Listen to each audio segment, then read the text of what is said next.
বন্ধু, কালকে তো দাদা বহুত মজা মাস্তি করছে তোর দোস্ত। এলাই তো কাল্লা তোর ফোন আয় না, ফোনও ধরছ তোর গার্লফ্রেন্ডের কাল্লা জন্মদিন গেছে কেন? জি জি ও বন্ধু। হেয়া হেরা ফোনও করছে কিছে কিয়া দিছ গার্লফ্রেন্ডে? না এবার কিছু দিই নাই বন্ধু। আমার তো কিয়া কর সামনের বছর করছি হিরান নেকলেস দিব। বাবার এবার সজ্জা নাও দিচ্ছি আর স্যার সামনের বছর হিডেন নেকলেস দিবি কেন? হিডেন নেকলেসের দাম কত বেটা তোর খবর আছে নি? আরে বন্ধু তুই তো অনেক বুঝছ তো, কি আর? 1 বছর পরে সম্পর্ক থাকবে। আল্লাহ তাআলা তোর মনে দাদা খারাপ না খেয়ালে না আছে বেটা ফালতু।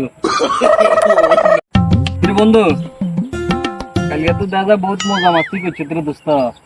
এলাই তো কাল্লা তোর ফোন আয় না, ফোনও ধরছ তোর গার্লফ্রেন্ডের কাল্লা জন্মদিন গেছে কেন? জি জি ও বন্ধু। হেয়া হেরা ফোনও করছে কিছে কিয়া দিছ গার্লফ্রেন্ডে? না এবার কিছু দিই নাই বন্ধু। আমার তো কিয়া কর সামনের বছর করছি হিরান নেকলেস দিব। বাবার এবার সজ্জা নাও দিচ্ছি আর স্যার সামনের বছর হিডেন নেকলেস দিবি কেন? হিডেন নেকলেসের দাম কত বেটা তোর খবর আছে নি? আরে বন্ধু তুই তো অনেক বুঝছ তো, কি আর? 1 বছর পরে সম্পর্ক থাকবে। আল্লাহ তাআলা তোর মনে দাদা খারাপ না খেয়ালে না আছে বেটা ফালতু।